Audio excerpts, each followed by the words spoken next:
রাসেল মুজিব মাধ্যমিক বিদ্যালয়ের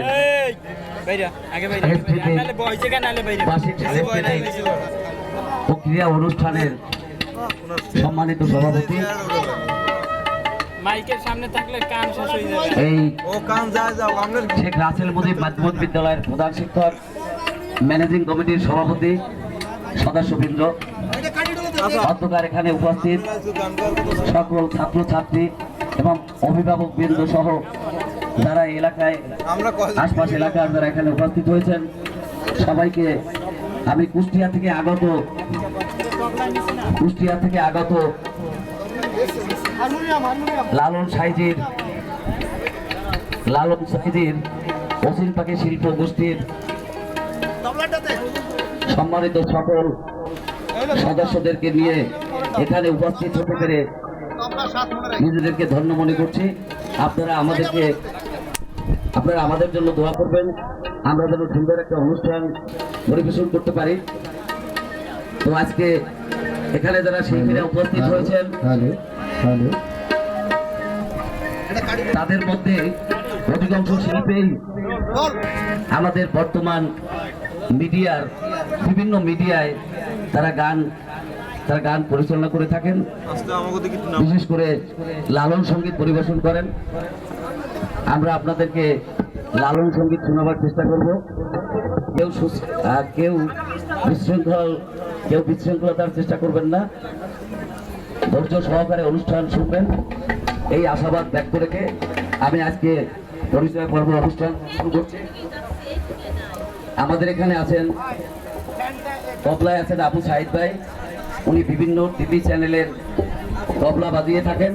উনি আপনারা দেখবেন উনি সুনামধন্য তবলা বাদক। হারমোনিয়ামে আছেন রতন শাহ, কুষ্টিয়া লালন একাডেমির নির্ধারিত শিল্পী।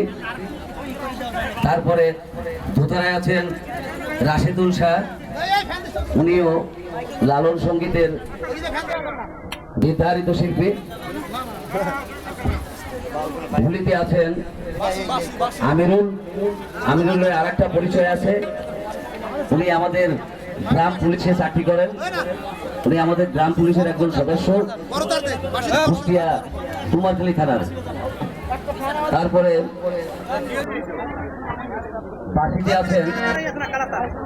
বাঁশিতে আছেন মনিরুল ইসলাম, তিনিও কুষ্টিয়ার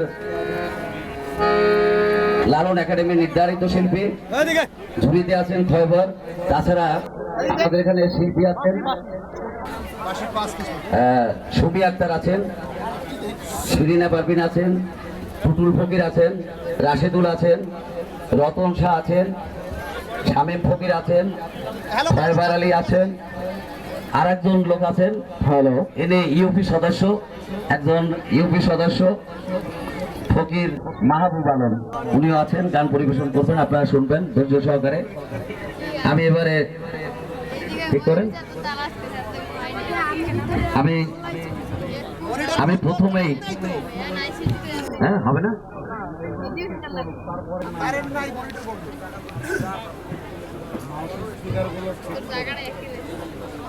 এই স্পিকার গুলো একটু তাড়াতাড়ি ঠিক করেন।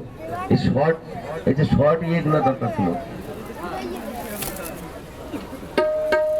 বাঁশিতে একটা স্পিকার দরকার, দোতরা একটা দরকার, হারমোনিয়াম একটা লাগবে, তবলা একটা লাগবে, চারটি খুবই জরুরি।